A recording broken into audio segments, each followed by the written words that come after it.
Assalamualaikum warahmatullahi wabarakatuh. Halo semua, perkenalkan nama saya Muhammad Riyandi Alamsyah Gunawan. Di video ini saya akan mempresentasikan atau menjelaskan ulang hasil survei yang sudah saya buat di kuesioner atau form kemarin tentang penggunaan media sosial. Pengertian media sosial. Media sosial merupakan media online yang dapat digunakan sebagai sarana komunikasi atau sarana untuk mengakses berbagai informasi yang dibutuhkan, seperti informasi teks, gambar, video, ataupun audio. Dampak positif dari media sosial sendiri adalah media sosial bisa memberikan pengaruh positif terhadap dunia pendidikan, sebab dengan ada medsos akan memudahkan para siswa untuk mengumpulkan informasi, menambah pengetahuan, dan membuka wawasan agar bisa berinteraksi dengan orang lain. Dampak negatifnya terhadap dunia pendidikan, yakni dengan adanya media sosial akan mengurangi semangat para siswa untuk membaca buku atau mencari sumber-sumber yang ada di perpustakaan, karena menurut mereka hal tersebut sulit untuk didapatkan, atau mahasiswa sendiri itu kebanyakan menjadi malas dan kurangnya berinteraksi dengan orang yang di dekatnya, sehingga menimbulkan kesulitan untuk berkomunikasi. Ya, dari pertanyaan survei yang saya sampaikan kemarin di form, ada 30 tanggapan. Ada 30 tanggapan yang sudah mengisi form saya. Di antaranya berusia 20 tahun dan rata-rata masih mahasiswa atau pelajar. Ini pertanyaan pertama, sebagai sering Anda menggunakan media sosial dalam kehidupan sehari-hari. Di kehidupan sehari-hari, kebanyakan 17 orang memilih sering menggunakan media sosial setiap hari, dan 5 orang itu biasa saja. Kebanyakan kalau yang biasa saja ini seperti orang yang sudah tua.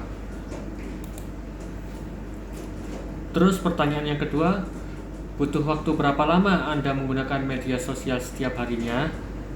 Dari hasil survei ini bisa disimpulkan bahwa rata-rata penggunaan media sosial di setiap harinya itu setiap saat, dan 16% itu 3 jam dalam sehari. Di pertanyaan selanjutnya, media sosial apa saja yang dimiliki? Media sosial yang dimiliki oleh tanggapan saya sendiri itu kebanyakan adalah WhatsApp. WhatsApp itu rata-rata 100% atau semuanya memilih WhatsApp. Terus pertanyaan yang selanjutnya, media sosial apa saja yang sering Anda gunakan? Media sosial yang sering digunakan dalam setiap harinya itu rata-rata ada 3, yaitu antara lain WhatsApp 96%, Instagram 73% orang, YouTube 46. Pertanyaan selanjutnya, menurut Anda apakah media sosial bisa menjadi sumber ilmu pendidikan? Jawabannya semua iya.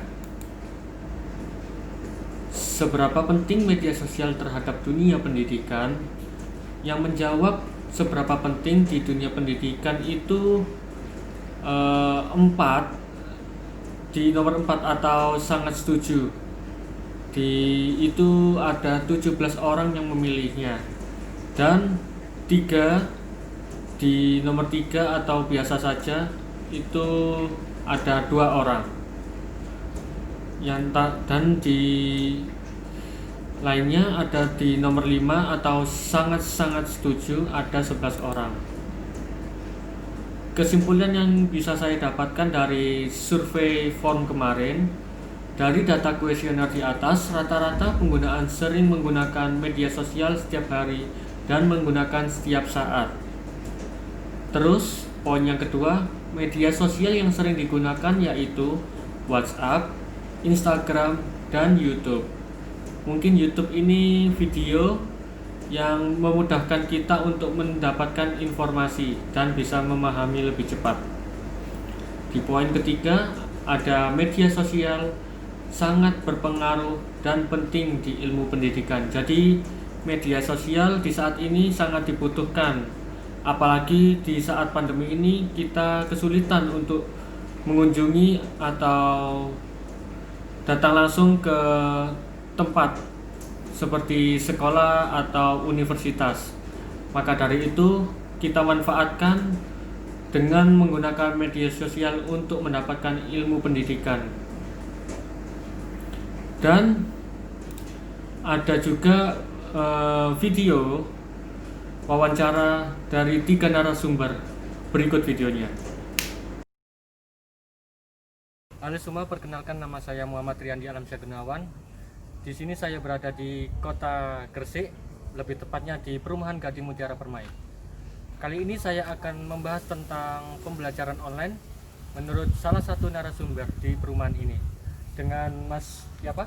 Tarik Rahmadi Putra.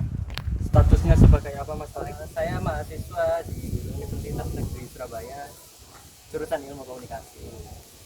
Saya mempunyai 3 pertanyaan untuk Mas Tarik tentang terkait pembelajaran online. Yang pertama itu, bagaimana pendapat Mas Tarik tentang pembelajaran online di saat pandemi ini?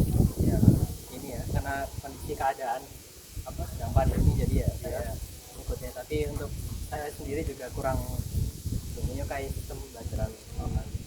Oh, berarti Mas Tarik sendiri tidak menyukai pembelajaran online ya? Ya, kurang lah. Kurang. Terus pertanyaan yang kedua itu, apakah pembelajaran online itu sangat efektif untuk saat ini? Untuk di masa pandemi mungkin ya itu cara yang paling efektif ya. Tapi kalau untuk pembelajarannya sendiri sangat ini efektivitasnya dibandingkan dengan pembelajaran online offline, karena ya interaksi langsung ya. Betul. Pertanyaan yang terakhir, bagaimana solusi untuk kedepannya terkait pembelajaran online ini? Mungkin interaksinya lebih ditingkatkan lagi, jadi nggak cuma untuk mengajarkan materi tapi juga langsung penjelasan langsung tanya jawab antara mahasiswa dan dosen. Baik, terima kasih Mas Sori. Saat ini saya bersama narasumber yang kedua dengan Mas siapa? Raditya Jalukandari, Statusnya sebagai apa Mas? mahasiswa Mahasiswa di mana? Universitas PGRI Adibuana, Jurusan? jurusan Anda tadi. Saya mempunyai 3 pertanyaan untuk Mas Jalu mengenai pembelajaran online ya. Yang pertama, bagaimana menurut pendapat Mas Jalu terkait pembelajaran online di saat pandemi sekarang?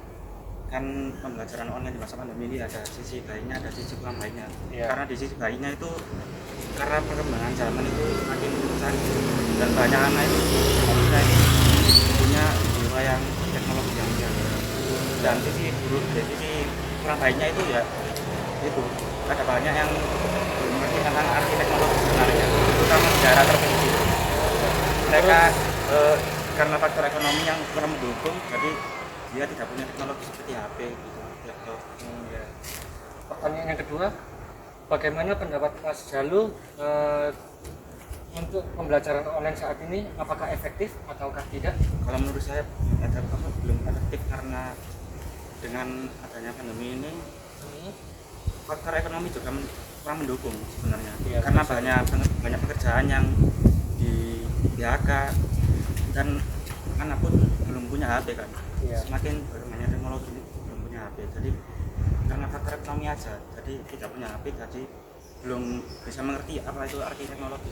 Ya. Tentang masa ini. Ya. Pertanyaan yang terakhir, bagaimana solusi kedepannya mengenai pembelajaran online? Ya, dengan adanya kebijakan pemerintah ini seharusnya tahun depan itu kalau bisa internet digratiskan. Faktor ekonomi keluarga yang kurang mencukupi. Iya.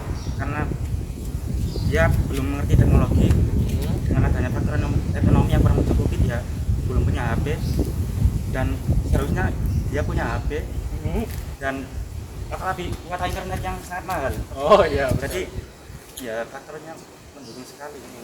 Berarti semoga pemerintah memberi paketan gratis ya. Dan untuk pelajaran daring dan luring Mas.